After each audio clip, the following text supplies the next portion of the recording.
Well, I think the one good thing that American people have said is that the Democratic Party of right now is not what they want. And when you know something is broken, that means you know you don't have to do that same thing again, and you shouldn't do that same thing again.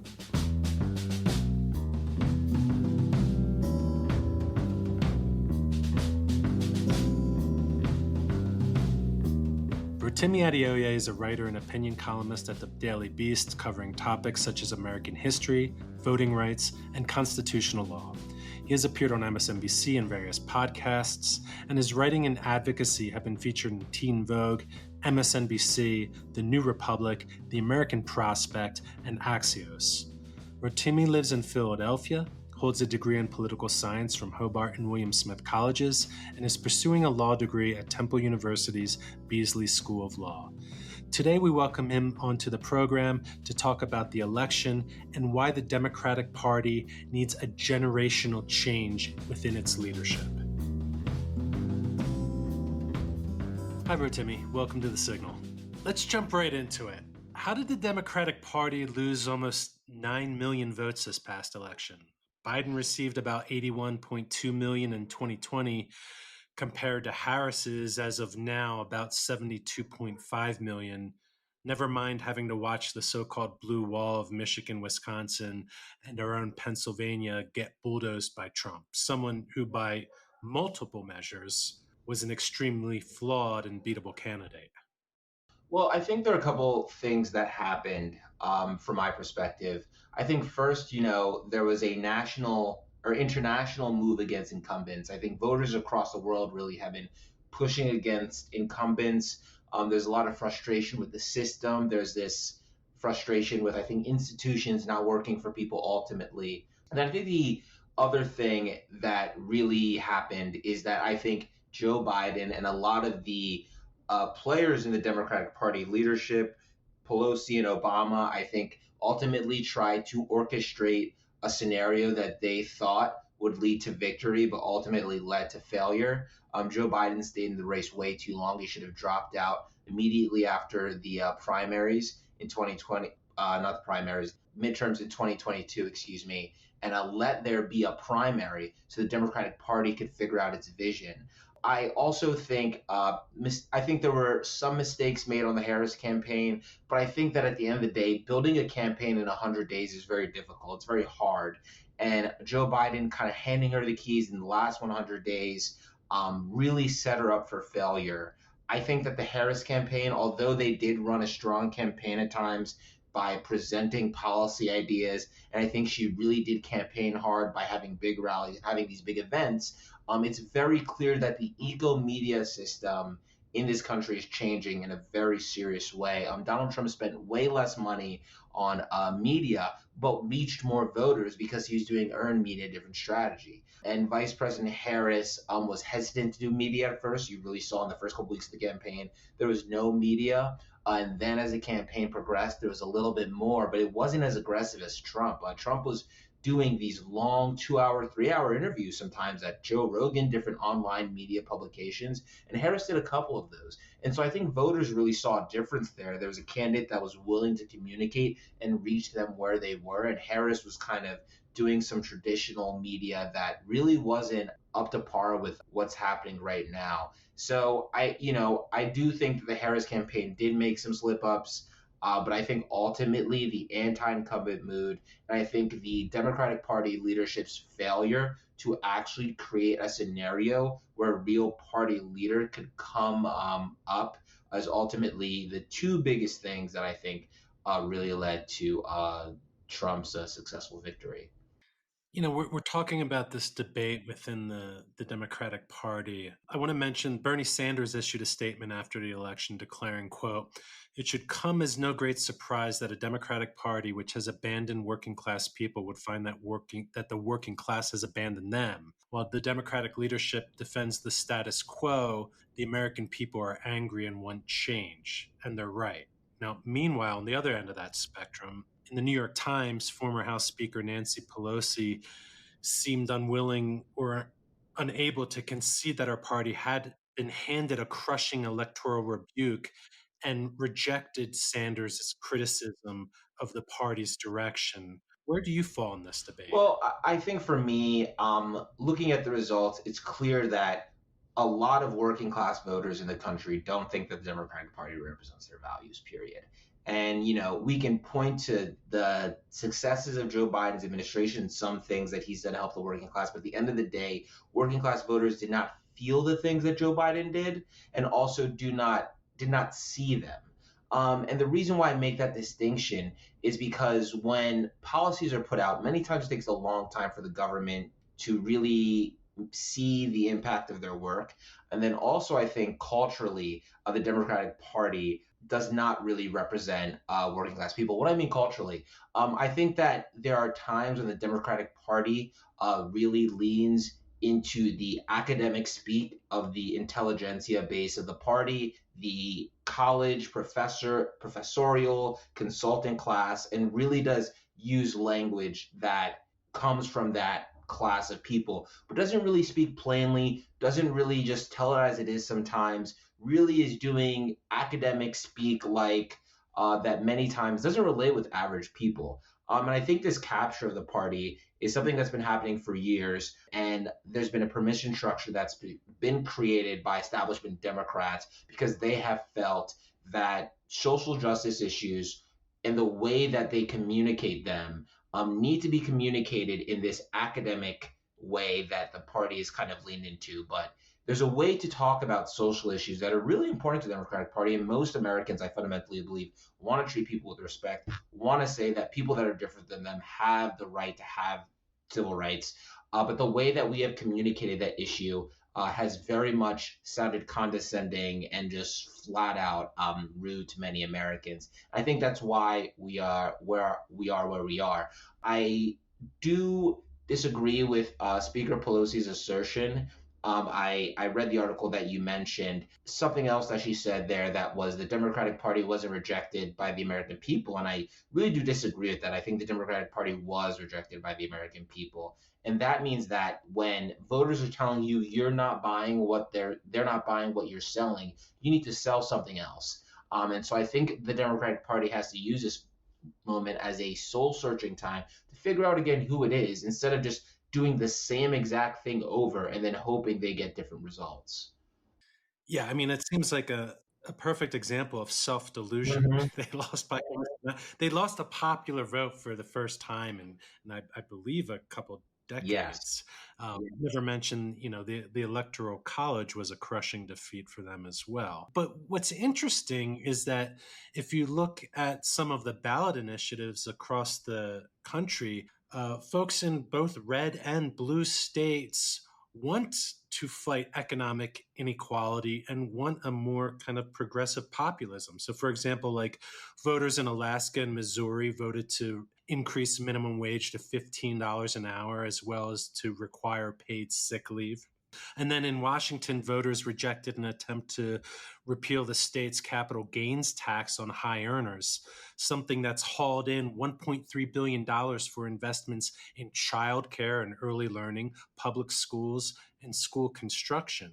You would think, at least like historically, this should be something that would have kind of helped Democrats do a lot better with the electorate, but yet that didn't translate. So it's interesting you mentioned that because I think there are two things that are happening there. I think one, when you have situations where there are ballot measures that are progressive, voters sometimes choose to then vote for that progressive ballot measure and then vote for Trump because that then gives them a permission structure to say that, oh, I had voted for progressive value. But then at the end of the day, there's this idea that Trump is better on the economy, so I can protect my pocketbook and then vote for Trump.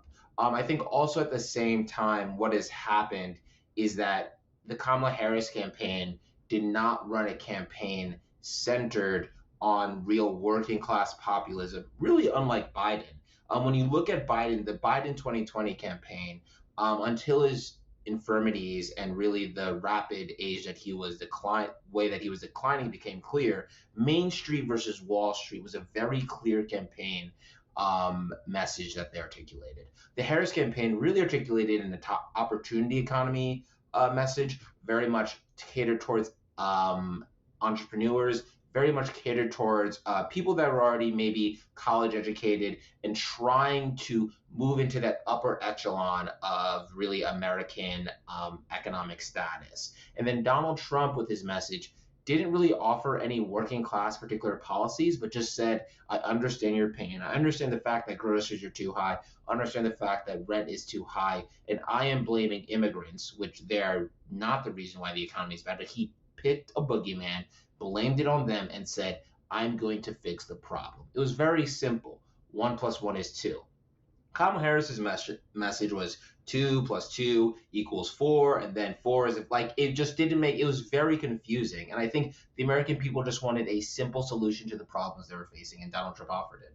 Yeah, I feel like initially when she was like going after like the price gouging and corporate greed, like that's something that she could have leaned in on more, Mm-hmm. which would have resonated with pissed off voters who are unhappy with the costs of things. And it seems like she pivoted away from that. And I don't know if it was because of it seemed like there was some mainstream media pushback against that, which from the New York Times to the Washington Post, they often have like a more neoliberal economic outlook that they champion rather than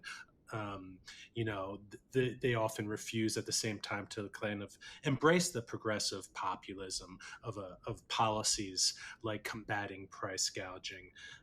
And then she just really seemed to like walk away from that. And it just seemed like a huge mistake, and instead kind of embraced this almost like popularity contest of bringing in these like rock stars and holding these big events rather than kind of meeting voters where they live, where they are, to talk about the issues that are affecting them at their kitchen tables.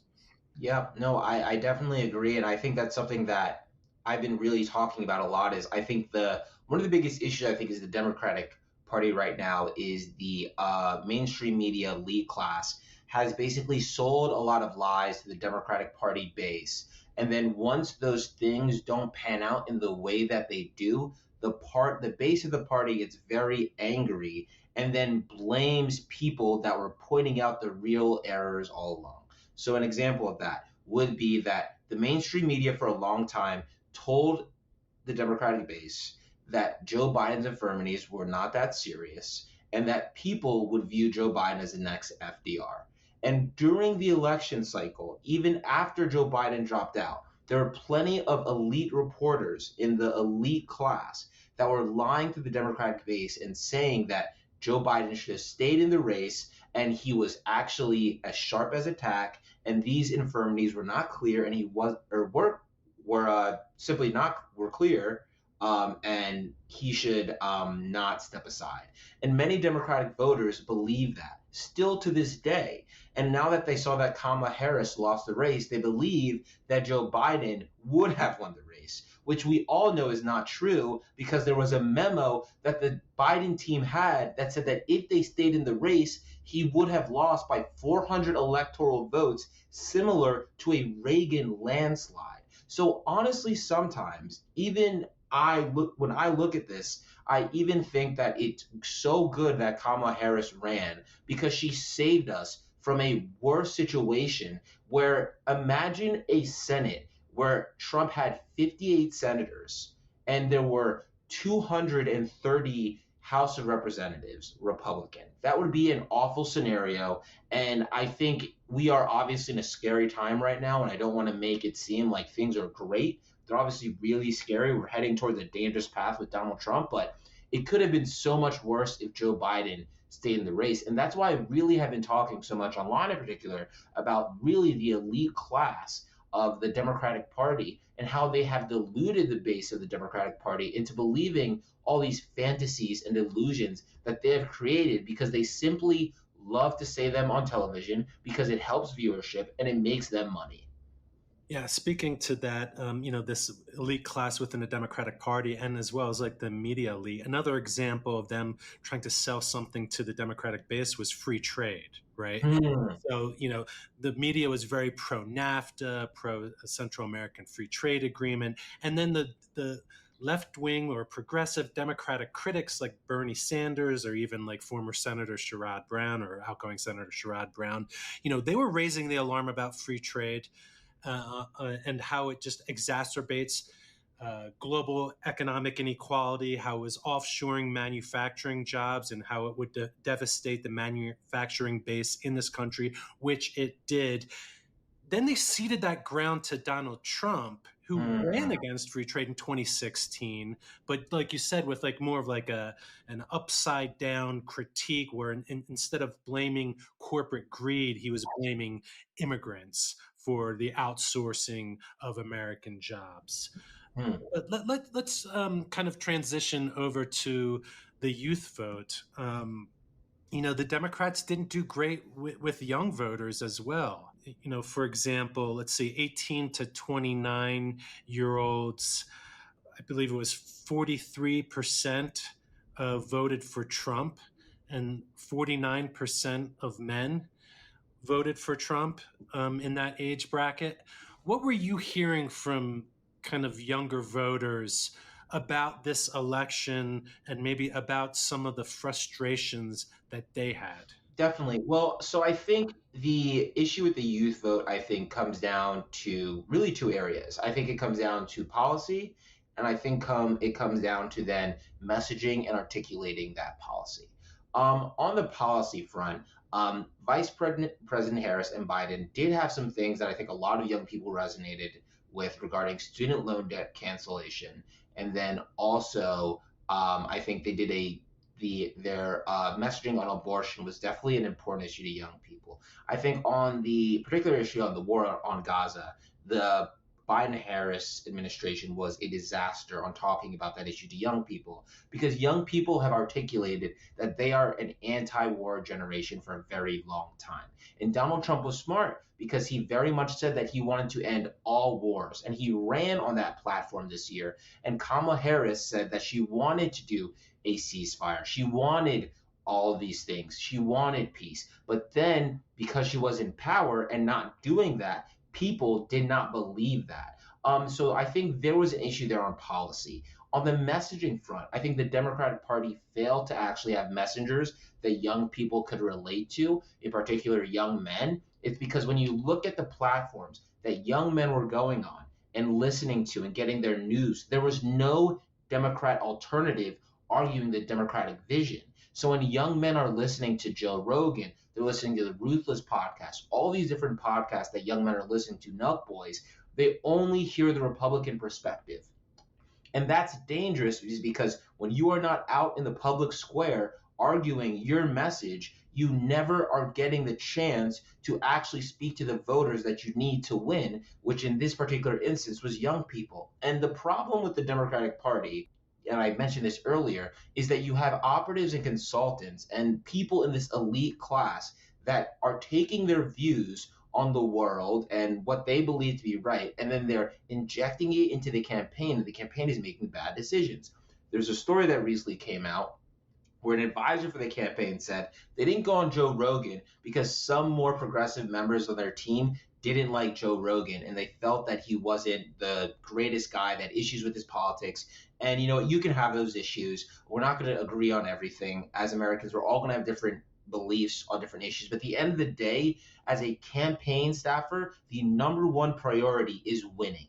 That is the number one goal. And if you know that a podcast is one of the most listened to podcasts in the world, the second that Donald Trump did an interview, it got 40 million views in an hour. And then his vice president did an interview, and it got the same amount of views. And then in the days following, more Republicans won on Joe Rogan and were repeating that message. So if you have a candidate that doesn't go on the number one platform in the world, podcast, to give an interview, and the other side is having the candidate, the vice presidential candidate, all the spokespeople are in and out of that show, it's obviously not surprising that the demographic that is the number one listener of the number one show in the world didn't turn out for you as much as you wanted them to.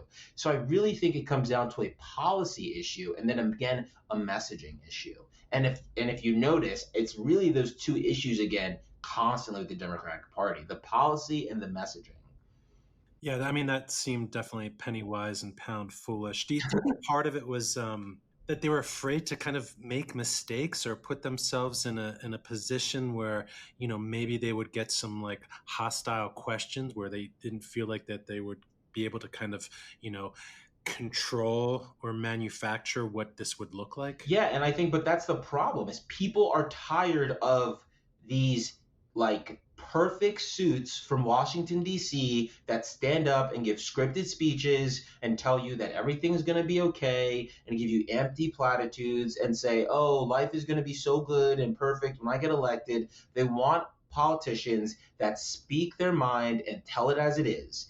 And the thing is that I don't doubt that Kamala Harris can do that. I think when you give her those opportunities, she clearly has opinions, she has beliefs, she can talk off the cuff, but there is this culture in Democratic politics of operatives wanting to be handlers for their boss and basically script everything so perfect. And they think that what that does is it creates this image of a perfect candidate. And as a result, people will want to vote for perfect candidate. But people have rejected that time and time again. The voters have said that is not what they want. And so when we keep doing this and we keep having these operatives and strategists that really propagate this view, it is just leading to failed candidates. And we get what we got on what happened last Tuesday.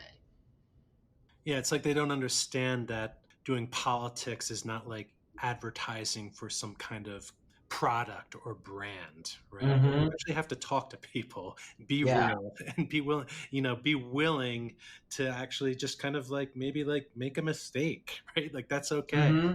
So how do we fix this? Does there need to be a generational shift within leadership of the Democratic Party? I fundamentally believe there needs to be a generational shift in the Democratic Party. The first reason being is that the people that are now running the show of the Democratic Party have been saying for 10 years that they know how to beat Donald Trump. They have promised everyone that they can beat Donald Trump. They have the message, they have the ideas, they have the strategy, and they have failed twice. Donald Trump has beat them twice. So I do not trust these same people who are then going to say again that they have the plan for how to actually defeat Trumpism. Because the thing about Trumpism is it's going nowhere now. It is here to stay for a very long time. And when Donald Trump leaves office, hopefully he leaves office, J.D. Vance, Vivek Ramaswamy, there are many young leaders that have the message and are ready to articulate it. And frankly, they are way better at doing it than Donald Trump because they understand the new media environment. Nancy Pelosi, Chuck Schumer do not understand the new media environment. They think that the way to get their message out is going on talk shows on MSNBC and CNN and then doing an op-ed in the New York Times and the Wall Street Journal, and then it's done. And then they go, we articulated our message. That's it. But the reality is that people want to hear their politicians in long-form conversations where they're having different conversations about different ideas and different topics. They want to see them under pressure. They want to see how they respond to tough questions. They want to feel like their politicians are in their house so they can connect with them.